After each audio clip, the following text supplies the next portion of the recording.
We go to the United Kingdom with this trip along, all around the world of drinks. Marc Millon, Italy in a wine glass, the taste of history.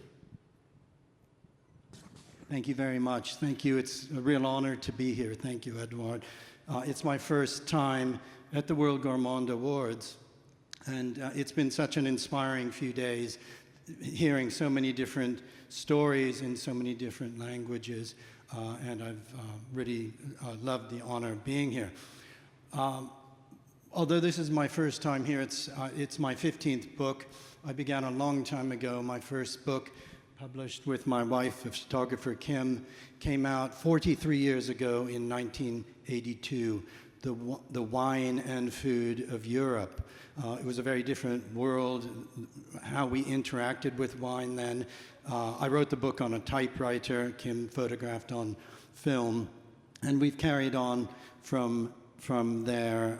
The Wine Roads of Europe came out in 1983, the Wine Roads of France in 89, Wine Roads of Italy in 91, the Wine Roads of Spain in 93, and so on. This is my 15th book, and I'm continuing something of the history lesson that Mike and Jeff were giving us, because my book is about linking the story of Italy, the history of Italy, through wine, through 91 wines. More so than anywhere else, I think, in the world, the story of Italy is intimately and intricately linked to its wines, from antiquity, from the ancient Greeks, the Romans, the Etruscans, and the Phoenicians, through the triumph of Christianity, the monastic traditions, the Via Francigena, the foreign dominations in Italy, the Austrians and the Spanish, of course, and up to Risorgimento. So wine has been part of that story, and my book tells that story from antiquity to COVID-19 to climate change, right up to the present day. Wine, these are some of the things I've just mentioned, where I'm touching on this in 25 different chapters. And I just wanted to maybe, there are 25 chapters, I wanted to bring in a few individual wines and show how they link directly to the story of Italy. The Romans, of course, brought viticulture across Europe. So much of what we know about wine we owe to the Romans, who planted the great vineyards of Burgundy, Bordeaux, up into the Rhine Valley. The Romans had their own Grand Cru, and no wine was more famous than Falernum. Falernum on a wall, on a bar in Pompeii. There's a price list. For 1 ass, a small coin, you can drink wine. For 2, you can drink better. For 4, you can drink Falernum. This famous wine was extolled by the poets, by Virgil, by Martial, by Catullus, but it became lost. It was lost in history until an archaeologist of the vine, a classical scholar, Francesco Paolo Avallone, made it his mission to rediscover Falernum, to find where this ancient wineland had been, to look for vines, biotypes of vines of Falangina and Aglianico, and to propagate them and to bring viticulture and bring this great wine back. And he achieved this through the wines, through discovering the Falangina Falerna, the Aglianico Falerna, and making wines, both utilizing modern technology, but with the spirit of the past. So this is one of the wines in my book. I mentioned Christianity. Christianity was so important for the development of wine. Some people say that without Christianity in the Dark Ages, perhaps wine might have been lost. I don't believe that's the case, because wine is too important to civilization for it to have been linked to that. Wine existed before, and wine would have carried on. But nonetheless, the sacrament of the Eucharist was fundamental to cultivation of vineyards. The creation of the Papal States was based on lands granted to the popes. The monastic tradition, following the Benedictine rule, led to great knowledge, accumulation of knowledge in monasteries. And indeed, monasteries, although many of the monasteries were lost when Napoleon passed through, the monasteries were disbanded, but there are still monasteries today that are producing wines, monastic wines, that are fabulous wines. And this example, for example, from the Cloister Neustift, or the Abbazia di Novacella, is an example of a wine, an abbey that is just over the Brenner Pass in the German-speaking Südtirol of Italy, which has been giving hospitality to travelers, to wine lovers, to pilgrims going to Rome, to wine pilgrims today. A working monastery with 900 years of wine culture, producing fabulous, mainly white wines. And this is one of the wines that tells that story.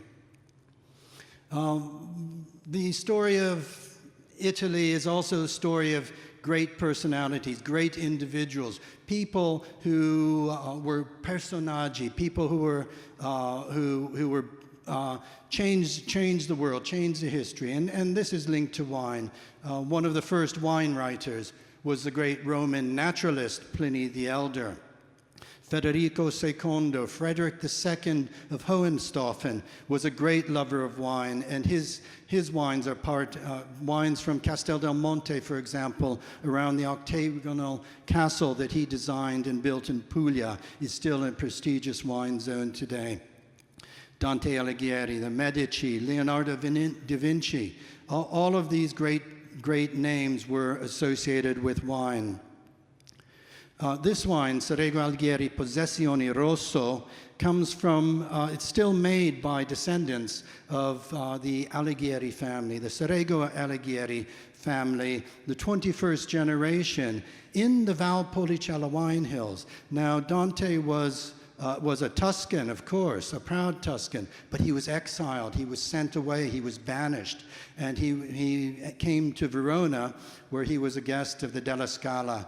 And after his death, he died in Ravenna. His son came and bought the Caso dei Ronchi wine estate, and the family are still making this wine. What's interesting about this wine is that it is primarily Corvina, the great grape of Valpolicella, but it also has within it a small amount of Sangiovese. Very unusual to find Sangiovese in the Veneto, but it's a way of keeping links. It's a way of keeping that connection with the Tuscan origins of the family.